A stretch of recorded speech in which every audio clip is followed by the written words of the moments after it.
The people who had once made me feel unworthy of love had never actually defined my worth. At the family dinner on New Year's Eve, nearly every relative at the table took turns mocking me. They teased me for being a bookworm who never looked up from my reading.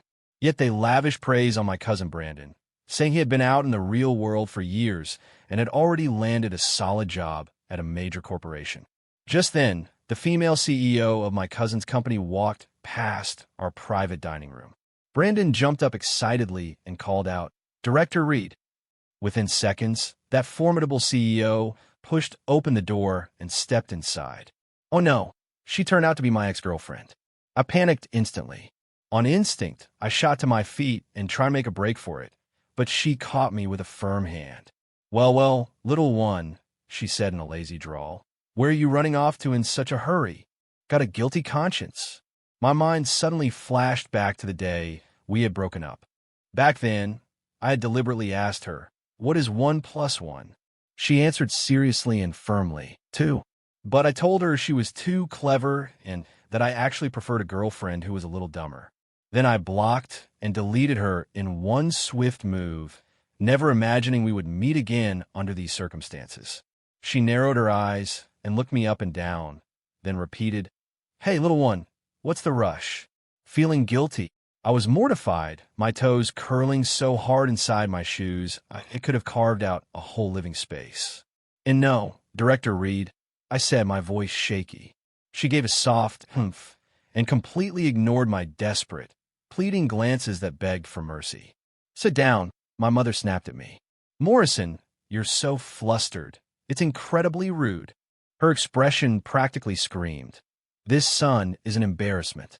I had no choice but to slink back into my seat.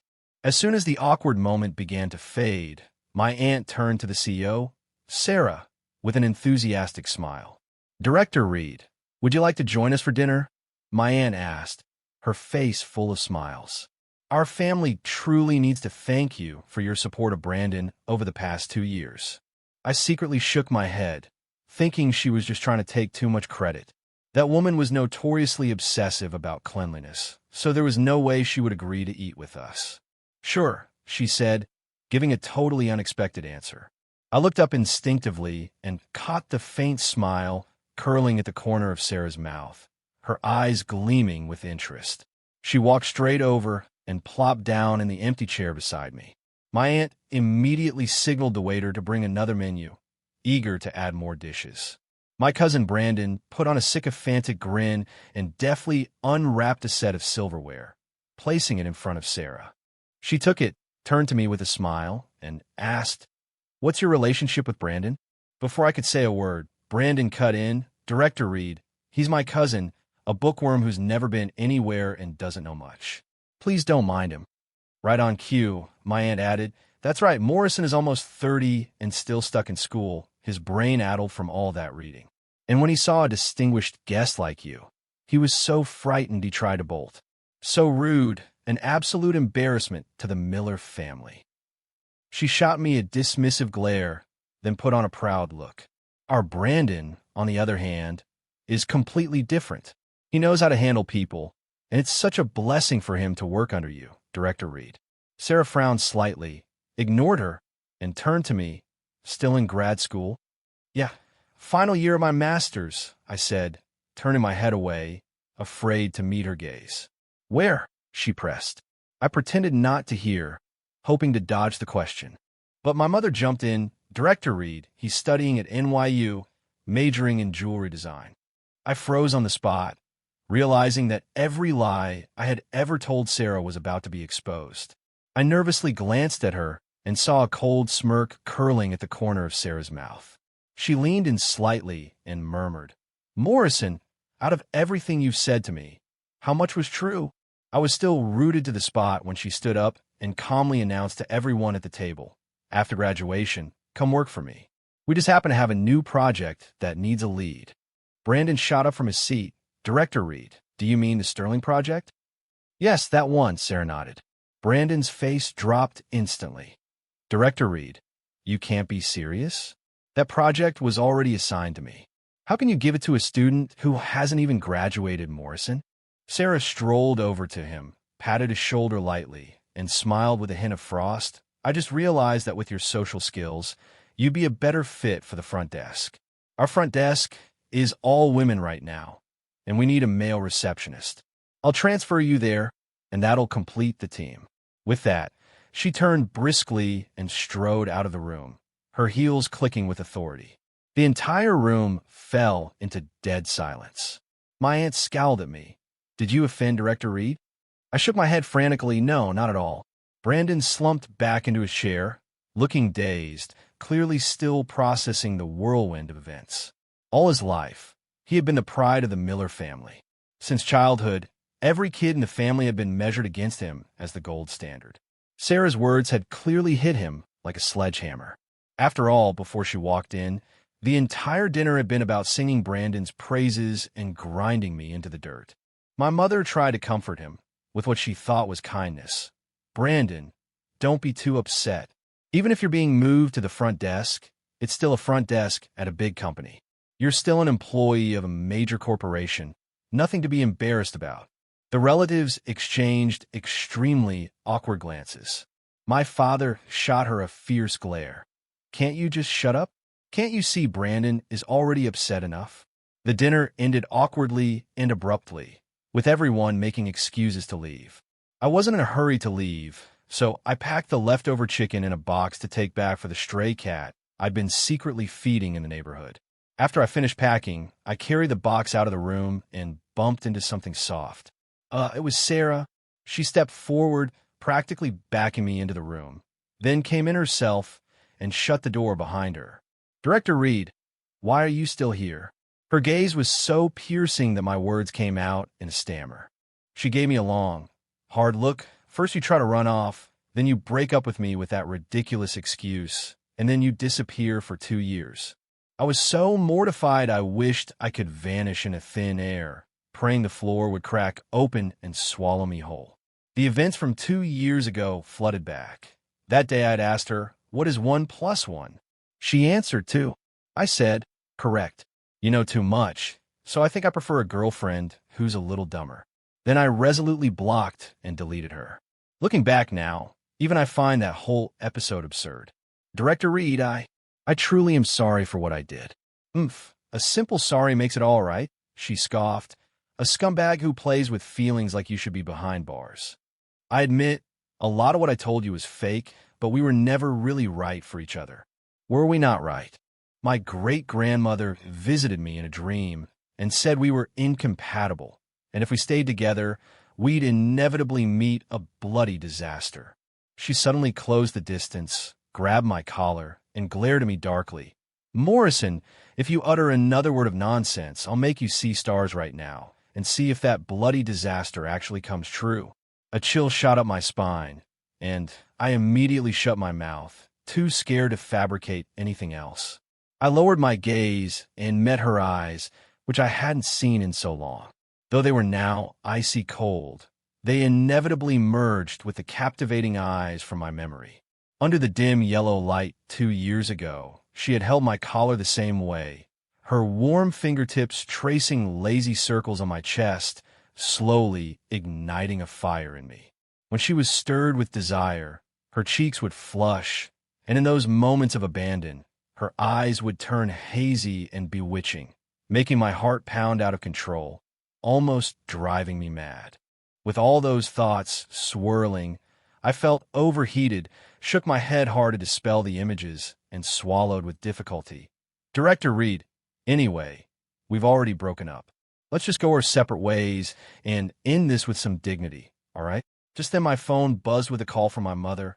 Morrison, why aren't you home yet? On New Year's, are you planning to sleep on the street? No, I'm coming back right now. I hung up and looked at her. My mom is pushing me to go home.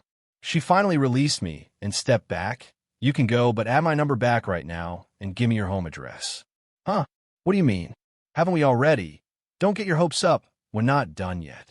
She pointed a finger at my nose. If you dare block me again or vanish, I'll show up at your doorstep. Under her pressure, I obediently unblocked her and quickly typed an address into the chat box to send. Be honest, don't try to trick me with a fake address. My face flushed. and I quickly deleted the fake address I'd just typed and entered my real one. Damn it. I could never lie to her again. Sarah glanced at the location I'd sent, nodded in satisfaction, and shot me a cold glare before leaving, the warning unmistakable. More than 2 years ago, I was preparing for the National Jewelry Design Competition. Brandon, out of jealousy, secretly destroyed all my entry files, wiping out months of hard work. Furious, I decided not to go home for the new year that year and took a road trip alone to clear my head. But I unexpectedly ran into a blizzard and got stranded on the highway. Sarah was in the same predicament, so we ended up huddled together in my car to ring in the new year. After rescue came, we were put up in the same hotel. By a twist of fate, we came together, and the attraction was sudden and intense, so we naturally started dating. At the time, I never imagined that a relationship that started so abruptly. I always believed that a relationship that came so quickly wouldn't last. On top of that, with my family situation, I didn't dare to share many things with her, and I couldn't be completely myself. Of course, back then I didn't know her real identity either. I only knew she was a beautiful, older woman who seemed cold and imposing on the surface, but was completely different underneath. She had severe misophobia and a bit of a controlling streak. Every night she made me sing her to sleep and only allowed one song, Twinkle, Twinkle, Little Star. I had to keep singing until she was sound asleep. For months, I sang Twinkle, Twinkle, Little Star into my phone every night until I finally couldn't bear it. Plus, the new semester was starting, and I needed to focus on my studies, so I ended things with her.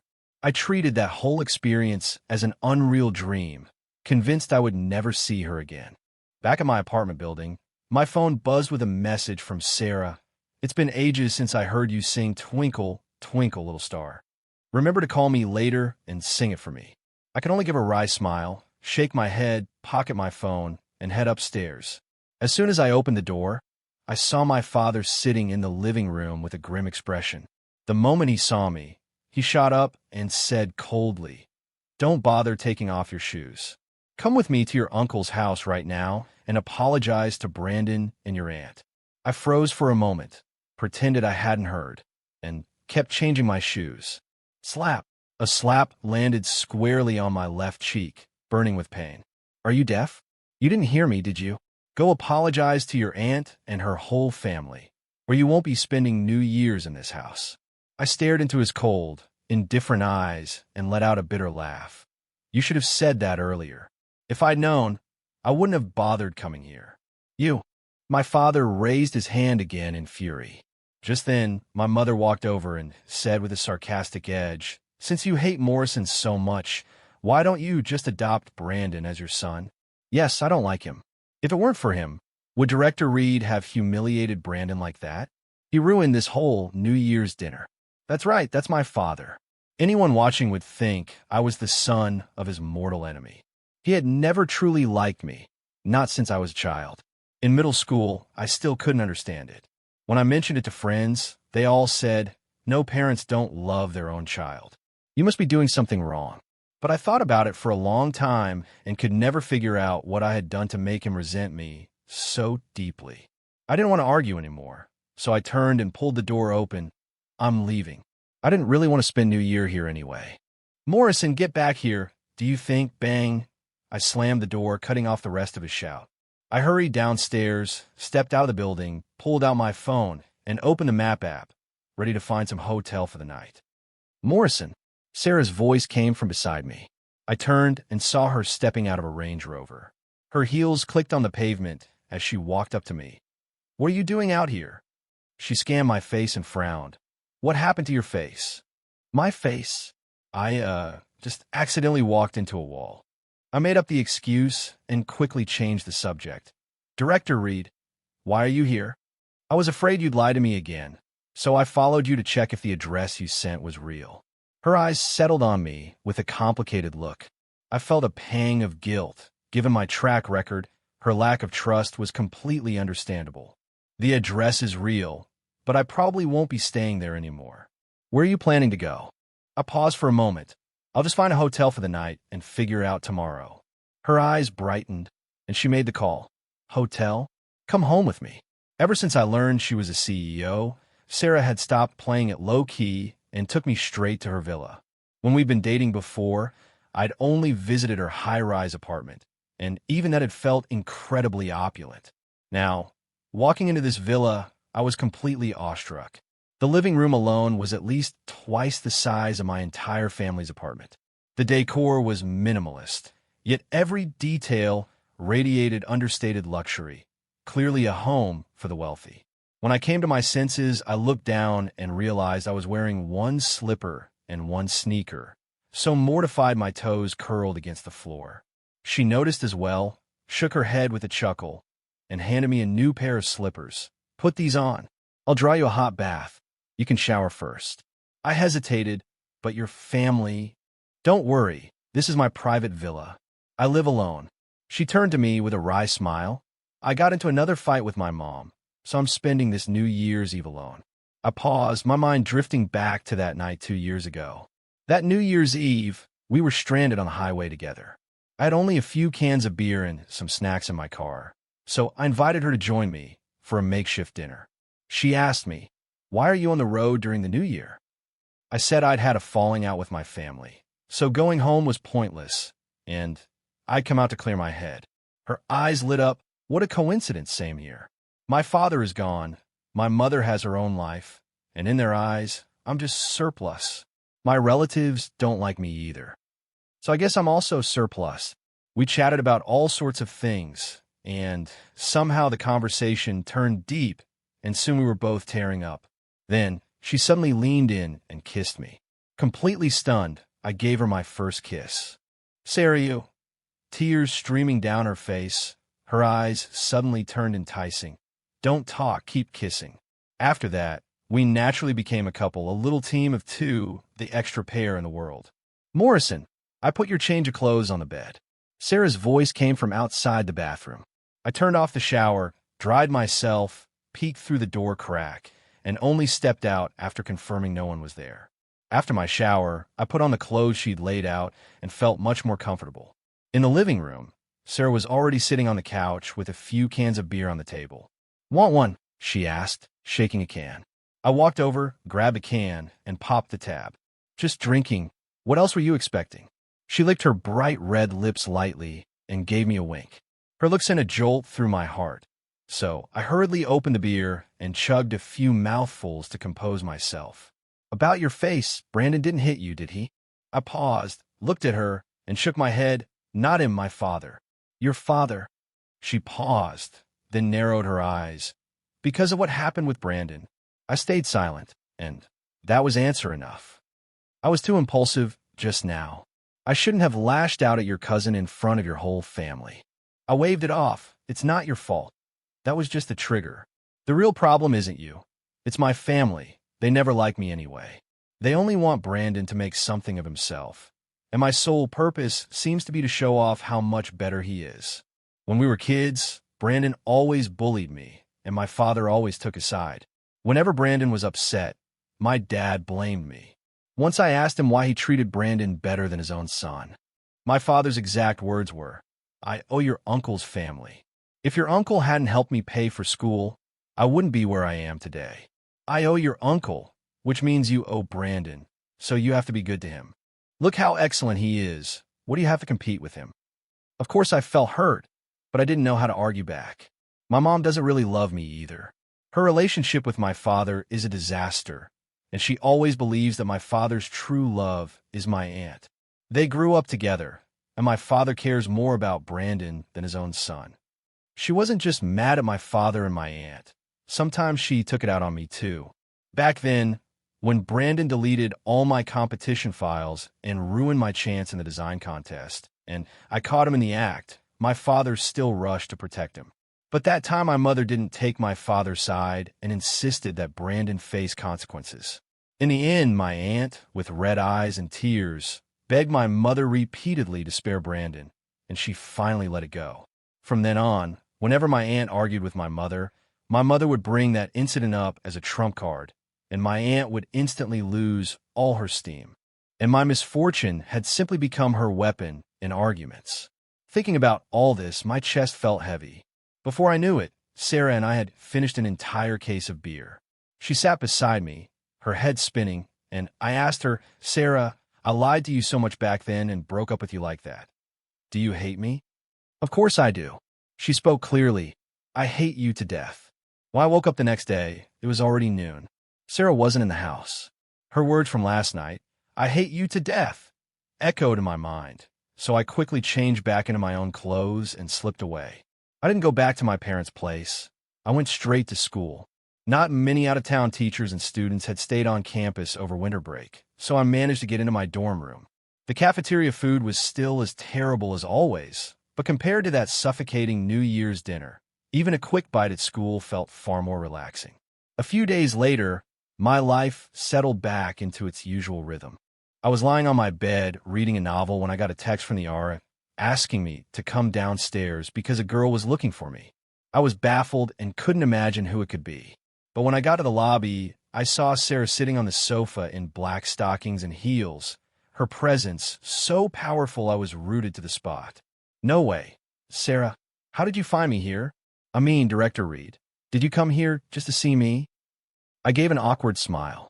"Yes," she said flatly, her voice cold. "Is there something I could do for you?" I asked, my heart pounding. "I'm considering whether I should find a cage to lock you up in," she said, her tone sharp and warning. I knew she was referring to my sneaking away again. I didn't leave on purpose. I really had to get back to school for my final project. I continued to make up excuses. She didn't argue, just nodded calmly. "Work hard on it. Then come intern at my company.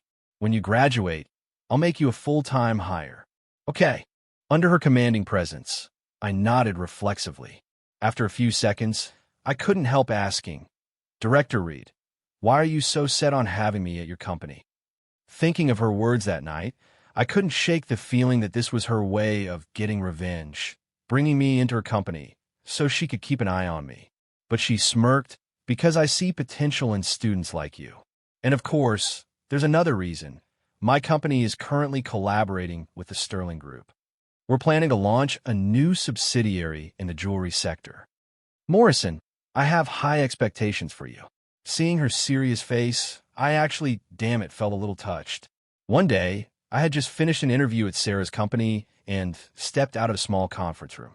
As I approached the front desk, I saw Brandon walking toward me. He gave a cheery grin. "Morrison, you're not actually planning to work here, are you?" "Yeah."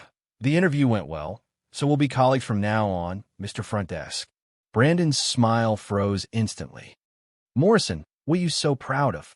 You think sleeping with the CEO will really get you a foothold here? Let me tell you, Director Reed already has a boyfriend.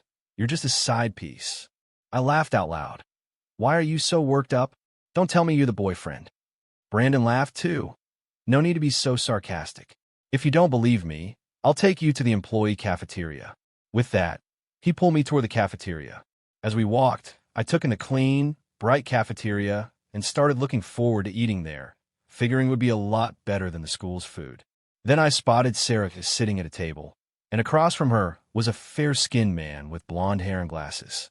I stared at him, feeling like I'd seen him somewhere. Brandon said smugly, "That's Director Reed's boyfriend. See? He's peeling grapes for her right there." I took a closer look. TSK, his grape peeling technique is awful. Brandon gave me a puzzled look. "That's what you call peeling? He's ripping off skin and pulp together. So wasteful. Nice hands, but clearly not meant for that kind of detail work." Brandon's face fell, and he quickly retorted, "Morrison, you don't have to pretend to be calm in front of me. You know perfectly well she would never leave a tall, handsome, rich guy like that for you." It felt like a knife to my chest, sharp and painful, but I kept my face expressionless. "Yeah, you're right." I turned to go. "Mr. Front Desk, I'll take off now. See you at work." It wasn't until I got back to my place that I suddenly remembered who that blonde, bespectacled guy was. He was a senior in my department, Tyler Johnson. I'd seen him around campus a few times. A classic rich kid, he drove a supercar to class, and even my roommate had said more than once, if I had a Lamborghini, I'd never be single. From that perspective, he and Sarah were indeed a better match, while I was just a dusty, ugly duckling. Growing up, my family environment made it nearly impossible for me to believe I deserved to be truly loved. I had once hoped my parents might love me, but they shattered that hope over and over. I also witnessed their loveless marriage grind on day after day. Over a year ago, I realized I was becoming more and more dependent on Sarah, but instinctively I began to fear the future. I never had the confidence that I could truly win her love. And her blazing affection for me only made me more afraid. Afraid that one day she would slowly get tired of me. What I feared was that we would end up like my parents. I couldn't bear the thought of such a beautiful relationship deteriorating into that. So I chose to end it at its peak, so at least I could preserve perfect memories. I ran away. I'm a coward. But fate had us meet again under those very circumstances. That made me wonder if fate really wanted us together. But the moment I saw her with her boyfriend Tyler, that glimmer of hope was instantly crushed. Maybe that was for the best, since I was never good enough for her anyway.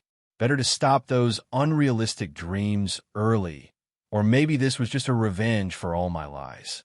On the morning of March 14th, she sent me a good morning. I didn't reply. Another came in the morning. Are you free today? At noon, she sent another, just a question mark this time. I was so irritated that I just blocked her again. But I still couldn't stop thinking about her, so I grabbed my basketball and headed to the court to vent. After working up a sweat, I could temporarily forget some of that mess. I played until evening and then walked back to the dorm, holding the ball. As soon as I stepped inside, I saw Sarah sitting in the lobby. The moment she saw me, she sprang up and stormed over. What the hell is wrong with you? You blocked me again? I instinctively stepped back half a step and gritted my teeth. Director Reed, what do you want from me? She stared at me intensely, but I couldn't hold her gaze and looked away. What did I do to upset you this time? Why did you delete me again? Nothing, just feeling a little stressed. So, I want to play basketball. Stressed? She frowned, as if she wanted to say more, but forced herself to stop. Finally, she just said, go back and change, then have dinner with me tonight. I don't want to go, I started to say. She added slowly, I've already booked a table at Moonfeast. Didn't you always say you wanted to try that place? Growl. My stomach let out an embarrassingly loud rumble. I swallowed hard and said through gritted teeth, I can't go to dinner all sweaty. Wait for me. I'll go back and take a quick shower. I figured, since she already had a boyfriend and we were through, this would probably be my last chance to get a free meal out of her. After playing ball all afternoon, I was ravenous. At the restaurant, I didn't hold back, ordered a huge spread, and dug in. Sarah barely ate, just sat across from me watching and occasionally putting food on my plate. Open up. She peeled a shrimp, dipped it in sauce, and held it to my lips. I let her feed me. Good. I hesitated for a second, then nodded. Delicious. Yeah, it really was delicious. If I hadn't seen her with Tyler earlier, I might have been moved to tears. Full to bursting, I got into her yellow Maserati GT. The cool breeze rushed in through the window, lifting my spirits. No wonder so many people loved riding in supercars. I thought she would drive me straight back to school, but the car stopped at her villa. I looked at her in confusion. Then she unbuckled her seatbelt, swung one leg over the center console, and settled onto my lap. Before I could react, she leaned down and kissed me. I was stunned for a long moment before my brain caught up with what was happening. I pushed her away roughly and wiped my mouth with the back of my hand. Sarah, don't you think this is going too far? She looked stunned. Morrison, what's wrong with you? I was wrong to lie to you, and I understand if you hate me for the sudden breakup.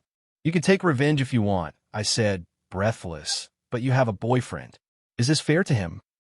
She looked totally confused. What boyfriend? Still pretending? I sneered. I saw it with my own eyes. At the company cafeteria, that blonde guy with glasses sitting next to you, peeling grapes for you. So sweet, though his technique was awful and he ruined most of the grapes. She suddenly burst out laughing, unable to stop. I got even angrier. Sarah, you can still laugh? So you admit it, Morrison? Why are you so sure he's my boyfriend? She asked, smiling. If I'm not wrong, that's Tyler Johnson, right? She paused for a moment, then nodded. Yes, you know him? I shook my head. Not really, just a senior in the same department. I know of him, but he probably doesn't know me. A rich kid who drives a supercar to class. If he's not your boyfriend, why would he peel grapes for you? She smiled, got back into the driver's seat, and buckled up, so my little Morrison was jealous. No wonder you blocked me again. With that, she started the car. 10 minutes later, the car stopped at another villa. She parked in the south part of town, got out, opened the gate, and led me to the front door. After she rang the bell, a somewhat impatient male voice came from inside. Is it this late? The door opened, and it was the blond, bespectacled man, standing there in pajamas. Hey, why are you here? Sarah pointed at me and said to him, please explain to him what our relationship is. The blond man looked at me. Then at Sarah. So you finally have a boyfriend? He waved at me. Hi, I'm Tyler, her brother. My eyes widened. Brother? Yeah, half-brother, same mother. I looked at Sarah, and she nodded. My mother had him after she remarried. After explaining, she turned to Tyler with a smile. He saw us eating together at the company cafeteria that day and thought you were my boyfriend. Oh, and he said your grape peeling technique is awful. Tyler and I exchanged glances and both let out awkward laughs. Bro, I'm Morrison, also studying jewelry design at NYU. No way, what a coincidence. We chatted casually for a moment. Suddenly, a sweet female voice came from inside. Tyler, honey, are you done yet? Clearly, we were interrupting their private time. We quickly left the yard and got back into the Maserati. She turned to me with a smile. Morrison, are you still mad at me? My face flushed. Sorry, I misunderstood. So how are you going to make it up to me? She looked at me with that seductive gaze and licked her lips lightly. I swallowed hard, my breath quickening. She didn't say another word and leaned in to kiss me. Her soft, sweet tongue explored my mouth. Lingering so long, we practically went through the entire alphabet. She whispered in my ear, You're not planning to go back to school tonight, are you? I hesitated for 2 seconds, then finally said, Okay, but this time I want to be on top. But that wicked woman, Sarah, didn't play fair, and by the end, she had me half dead, still on top, and utterly destroying me. Afterward, she still wouldn't let me off, making me sing Twinkle, Twinkle, Little Star, until she fell completely asleep. I didn't wake up until noon the next day, aching all over. Awake, she was lying on my chest, looking up at me with a cheerful smile. I blinked drowsily and yawned, slowly piecing together the events of last night. You're too crazy, woman. You nearly broke me. She grinned mischievously and pinched my cheek. Who told you to misunderstand me and keep blocking me? Consider it a punishment from your mistress. I gave a wry laugh. She always enjoyed that kind of role play. By the way, why did you go to the company cafeteria in the first place? She asked. It was Brandon who took me there. Him again. Cela est smile vanish instantly. Isn't he your cousin? Why is he always so hostile toward you? That night at your New Year's dinner, in front of me, a stranger, he made you look like nothing. I sighed and told her the whole story about my family. Since childhood, they'd never really liked me. The more my father doted on Brandon, the more he despised me. My mother also always used me as her weapon. Whenever she argued with my father and my aunt, she would always use me as ammunition. The reason I lied to you before was that my family was such a mess, and I couldn't bring myself to tell you. That's also why I broke up with you. I had no faith in our future. I was scared that once you knew the truth about my family, you'd leave me. So I decided to end it while it was still beautiful, at least to preserve the good memories. Sarah's eyes reddened, and she sniffled. Oh, Morrison, you poor thing. But don't worry, I don't care about any of that. You don't need to care about what they think either. They don't like you, but I do. I paused and asked, but didn't you say you hated me to death? You idiot. She gave me a light slap and rolled her eyes. That was just a fit of anger. As long as you promise not to block me again and not disappear without a word, I'll keep loving you. Damn it, that wicked woman had turned my heart upside down again. After we cleared up the misunderstanding, I officially started my internship at her company. The company was indeed preparing a new jewelry project. When I first started, I was clueless, so she arranged for a senior mentor to guide me. Within just a few days, I noticed a lot of colleagues whispering and glancing at me. I was completely confused, wondering, was I dressed wrong? Or had I said something to annoy them? Before long, while I was in line at the cafeteria, I heard someone behind me say, "Have you heard?" That new in turn is Director Reed's boy toy. Everyone in the company knows by now. Oomph.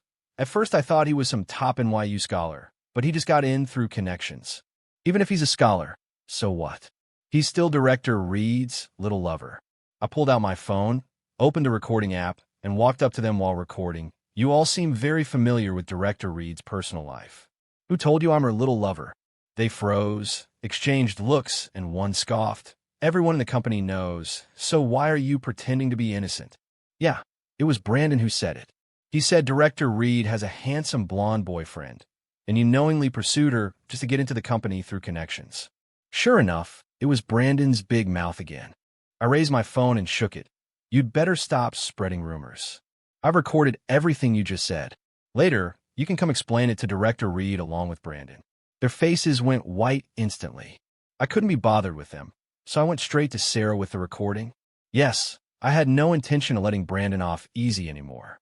Back then, out of jealousy, he destroyed my chance in the design contest, and I swallowed it because of family pressure. This time, I would not tolerate it anymore. Sarah immediately had HR fire Brandon and posted an announcement in the company group chat. It clarified that Brandon had been fabricating rumors about her.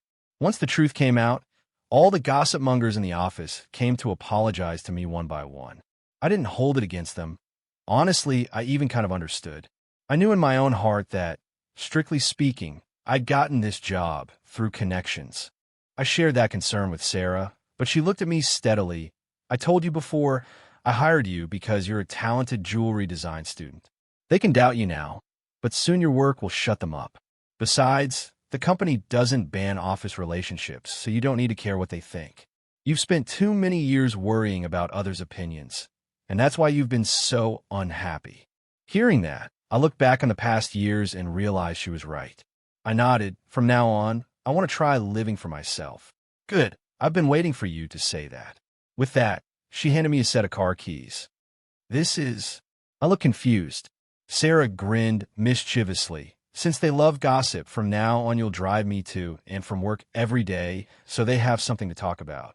I wanted to give you this car for a while, but I've been too busy and kept forgetting." I looked down at the Trident logo on the key, and my throat tightened. It was a Maserati.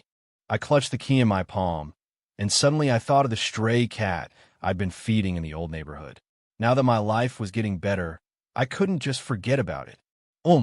Sarah, can I keep a cat at home? I've been secretly raising a stray cat at my old place." Her expression showed clear reluctance. I knew she was a germaphobe and wasn't fond of animals. After a few seconds of silence, she nodded. "If you like it, bring it over. If it doesn't work out, it can stay in the yard." "True, your yard is so big. It could fit a whole litter, not just one cat." With Sarah's permission, I immediately drove the Maserati to the pet store and bought a cat carrier, cat food, a litter box, and all the necessary supplies. The next morning, I drove back to the old neighborhood to get the cat. As soon as I got to the building, I ran into my father. "Brandon lost his job. Did you have something to do with it?" He fired the question at me the moment he saw me. Looking at his dark expression, anger flared up inside me. He spread rumors about the CEO at the company, so getting fired is only natural, isn't it? My father pointed at me and shouted, "Don't make excuses.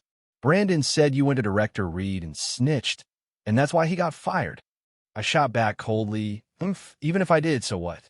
If he hadn't spread rumors, I wouldn't have anything to say. Tell him to stop blaming others and take a look at himself. And you, don't take your frustrations out on me every time something goes wrong. If you care so much, go hug your precious nephew and soothe him." As soon as I said that, I laughed at myself. It had always been like that since childhood. Whenever Brandon was upset, my father made sure I was upset too. When Brandon bullied me, his first reaction was to blame me for provoking him. As long as Brandon shed a few tears, he'd be taken to the store for treats and toys, while I was lucky if I didn't get hit. Slap! My father, enraged, raised his hand and slapped me across the face. I was stunned for a moment, shook my head, and the ringing in my ears slowly faded.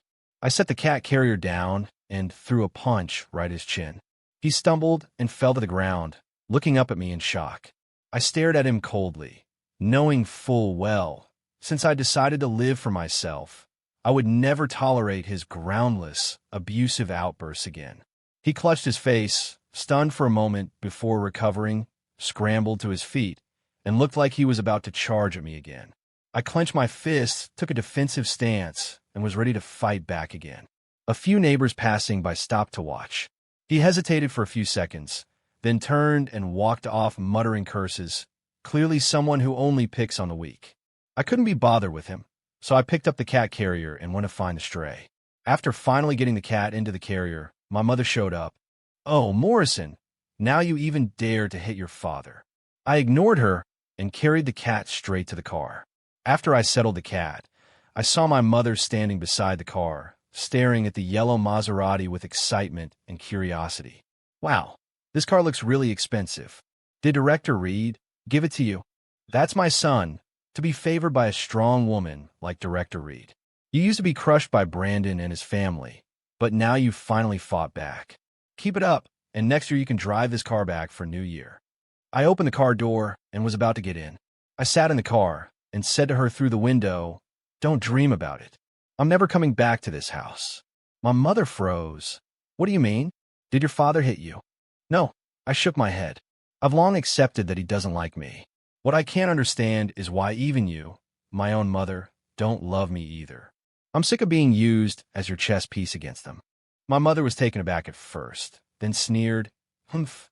All those years of school have given you a sharp tongue. Say whatever you want, but you're my son, and you can't just divorce your mother." I looked straight at her and said through gritted teeth, "If I had a choice, I would rather have never been your son." With that, I rolled up the window, started the engine, and drove off without looking back. I had already let go of the idea of family affection, and the truth proved I could live well without it. I brought the stray cat back to Sarah's house. "What happened to your face?" The moment she saw me, her eyes were full of worry. I didn't lie and told her the truth. My father hit me because Brandon got fired. But don't worry, I punched him back and scared him off. To commemorate that, I'm naming this cat Fist. I forced a smile. She tried to hold back her anger. Who's the real son? What kind of father behaves like that? I smiled bitterly. It doesn't matter anymore. I'm not going back to that house. Now I have no home to go back to, so you can't kick me out, or else. Then it'll be just me and Fist on the streets. She laughed. No place to go? That works out, so you won't keep thinking about running away. I won't run anymore, I said seriously. As long as you don't kick me out, I'll stay here. Good. She licked her lips with a wicked grin. Then tonight, I'll really take care of you. I nervously swallowed. Take it easy, my face still hurts. Face hurts? She narrowed her eyes, her tone turning suggestive. Then tonight, I'll give your face a special warm massage, and it won't hurt anymore. With that, she leaned close to my ear and whispered a few things that were definitely not for minors. I felt the blood rush to my head, and my nose immediately started bleeding. Later, Brandon sent me a message, begging me, for the sake of family, to put in a good word and ask Sarah not to blacklist him in the industry. I only sneered. You dare to call us relatives? For someone with that much nerve, I just blocked him again without a single reply. He had spread rumors about Sarah, earned a black mark in the industry, and basically no company dared to hire him. He couldn't swallow his pride and work for a small company, so he just stayed home doing nothing.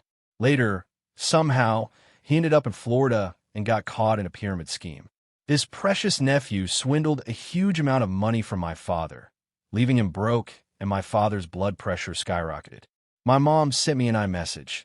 Your father hates Brandon now. That bastard swindled all our savings. I'm divorcing your father. I didn't bother replying at all. In my heart, they had long become strangers to me. They could go on with their own drama. I was busy working on my final project, a diamond ring I named Eternal Love, which I intended to use to propose to Sarah. It wasn't until early May that I finally finished it. One evening in May, Sarah and I were having dinner at home.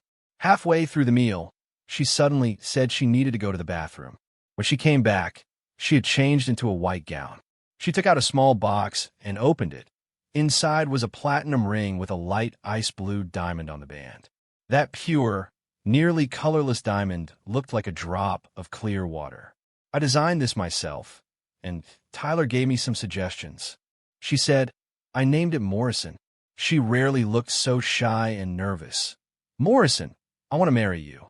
I want to hear you sing Twinkle, Twinkle, Little Star to me every night before bed for the rest of my life. Will you? I also took out a ring box and opened it. Inside was a red diamond ring. Sarah, this is my graduation project, and it's also an engagement ring I made for you with my own hands. I named it Eternal Love, and it belongs to you. Sarah covered her mouth, tears streaming down her face. We slid the rings onto each other's fingers and shared a short, sweet kiss. She asked with a smile, Morrison, where did you get this red diamond? I smiled too. I borrowed it from your brother Tyler. I'll pay him back when I can afford it. That guy, he knew all along that we were both secretly preparing this. Fate may not have given me a warm family, but it gave me Sarah. This is the most beautiful love I could ever encounter in my life. I'm already content and full of gratitude, grateful that fate gave me another chance to meet her again. So, no matter how long the dark road you've walked, believe that someone will always leave a light on for you. And please also be your own light.